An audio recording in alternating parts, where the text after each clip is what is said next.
मेरा निकलना बहुत मुश्किल हो गया है। मुझसे कोई गलती होता है तो माफ कर देना। औलाद वापसी लाएगा कोई? रोने की आवाज आ रही थी, रो रहा था वो। अब मेरे आंसू तो सूख गए रो रो के। काला धुआं आ रहा था, गेट के बाहर से भी सांस लेना मुश्किल हो रहा था।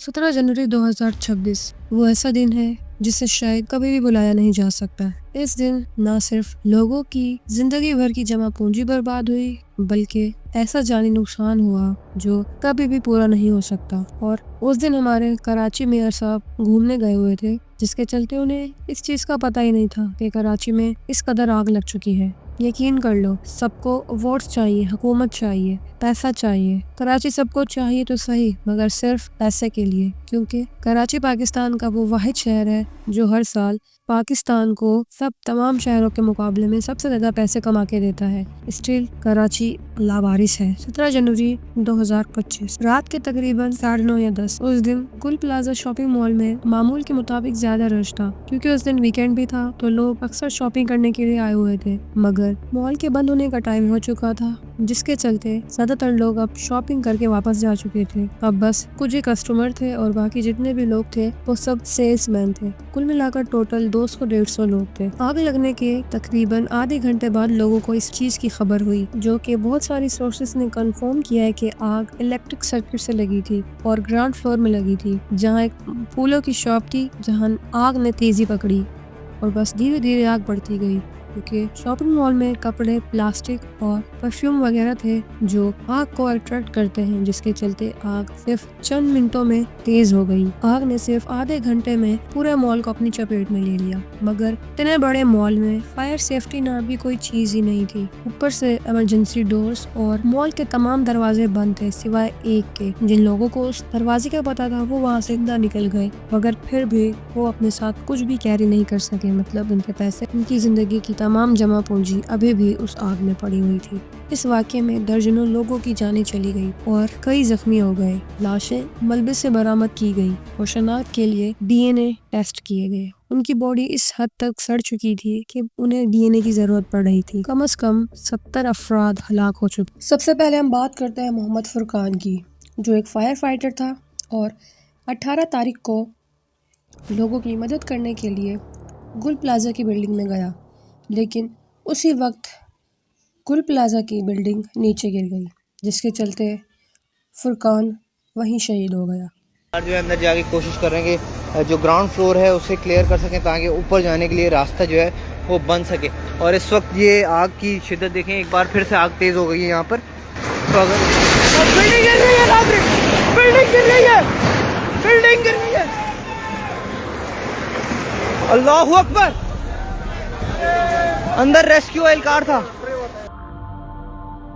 10:30 पौने 11 बजे यहाँ से फुरकान वाटर बाउज़र पे बिमा क्रू रवाना हुआ जाए हादसा पे। पूरी रात जहाँ फिशानी के साथ पूरा क्रू साथ था और फायर फाइटिंग और रेस्क्यू ऑपरेशन में उसने हिस्सा लिया। तकरीबन सुबह 8:30 बजे के करीब जब थोड़ी स्पेस बनी, थोड़ी रोशनी भी हुई, हमने सर्च ऑपरेशन करना शुरू किया और साथ साथ फायर फाइटिंग भी कर रहे थे।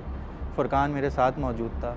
अनफॉर्चुनेटली एकदम आवाज़ आई, धमक आई बिल्डिंग के अंदर से, और बस मैंने फुरकान को बोला, फुरकान भाग।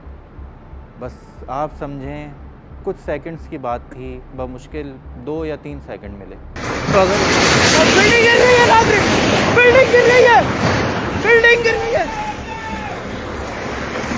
अल्लाहू अकबर। अंदर रेस्क्यू एहलकार था।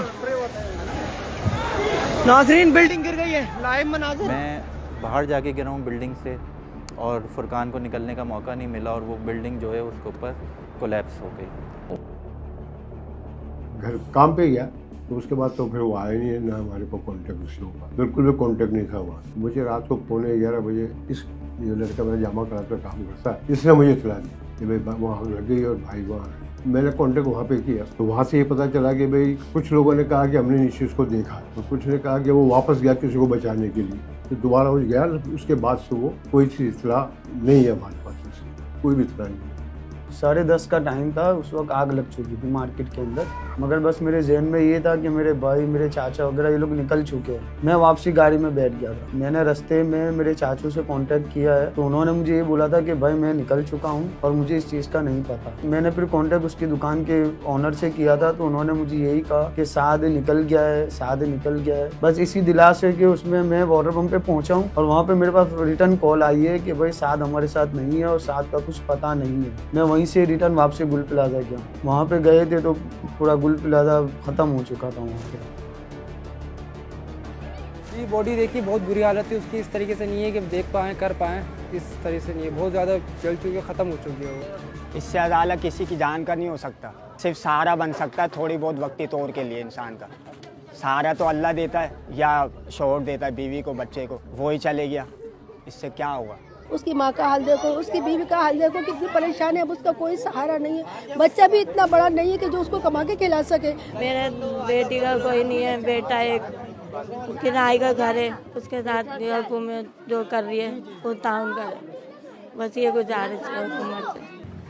जो शहीद हुए उनका नाम मोहम्मद तनवीर अहमद था और वो मेरे अंकल लगते थे। बका ये कि हम लोग वहीं साथ थे, सारा जो भी हुआ उस टाइम पे हम लोगों को पता चला बाद में कि न्यूज़ वगैरह आई जो भी हुआ उस सिलसिले में। तो अब गए, पूछे करे, 3 दिन से वहीं थे, कोई खबर नहीं थी, कोई कुछ नहीं था। हमने कॉल भी करा उनके सेट वगैरह जो भी कल करी, इस वक्त उनसे नंबर रब्ता कुछ भी नहीं हो पा रहा था किसी से भी।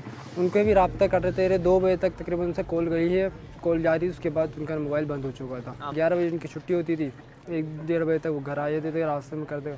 तो इसलिए नहीं हुआ जब तक, क्योंकि उनकी टाइमिंग ये थी। हमने उसके बाद जब देखा करा, कॉल वगैरह करी, ट्राई करा, न्यूज़ आई उससे पहले, तो हमने पूछा करा कि हमें पता था 11 बजे तक निकल जाते, लेकिन आते वो लेट है थोड़ा सा, तो इस चक्कर में। लेकिन जब बाद में करा तो उस टाइम पे वो नहीं आए थे, ना उनका कॉल लगा ना कुछ लगी, तो उसने करा तो अब 3 दिन बाद करने के बाद तो अब बॉडी पता चली थी। कोशिश में लगे हुए थे कि हमारा बिनोई मिल जाए, मगर वो हमें मिला पीर की रात को। तो वो वहाँ पर काम वगैरह करते थे? जी, वहाँ शॉप पे काम करते थे, मजदूर थे, मजदूर तबके के लोग हैं, साहिब हैसियत है नहीं। अब उनका एक बेटा इकलौता और एक वाइफ, बस वो उन्हीं के सहारे पे थी और अल्लाह का सहारा है अब। जी बॉडी देखी, बहुत बुरी हालत थी उसकी। इस तरीके से नहीं है कि देख पाएँ, कर पाएँ, इस तरह से नहीं है। बहुत ज़्यादा जल चुकी है, ख़त्म हो चुकी है वो। उनके बॉडी पे NIC वगैरह जो उनका था डॉक्यूमेंट्स रखे हुए थे फ्रंट जेब में, तो उससे शिनाख्त हुई। बाकी चेहरा थोड़ा बहुत इस तरीके से हो रहा था कि पहचान पाए। बाकी ब्लड ग्रुप वगैरह चेक करे जो उनके भाइयों से मैच कर आगे, तो उससे शिनाख्त हुई कि हाँ कन्फर्म हुई। उसने बोला अब्बू आग लग गई है गुल प्लाजा में और मेरा दम घुट रहा है। दम घुटने की वजह से मैं नहीं बचूंगा। जब हम यहाँ पे पहुँचे तो जब एक कौन में थे, पहुँच रहा हूँ, ये कोना जल रहा था, बस एक ही कोना जल रहा था। जब ये गर्दन ऐसे घुमाई तो दूसरा कोना पकड़ लिया, ऐसे कर रहा हूँ, तीसरा पकड़ लिया, फिर मेरा पाँव बिल्कुल हो गया बिल्कुल ठंडे। मेरा बेटा है हाफिज़ आरिफ अब्दुल हमीद, तो मेरा बेटा 2 बच्चों का बाप है। ये मेरा बेटा है, इसका नाम इमरान है, मेरा नाम इब्राहिम है। लेकिन ये 9वें दिन से कोई लापता है। उसी दिन से क्या नाम जब आग लगी तो फिर लापता, कोई कुछ नहीं दिखा रहे हैं हमारे को। और उस वक्त रात को 10 बजे हमारी बात हुई है, बच्चा अंदर कह रहा है कि मैं 2 बजे ओवर टाइम लगा के आ रहा हूँ, कि अब्बू क्या नाम है मैं पहुँच जाऊँगा 2 बजे तक। अभी तक 2 बजे से लेकर अभी तक आज 9वें दिन हमारा बच्चा घर नहीं पहुँचा है।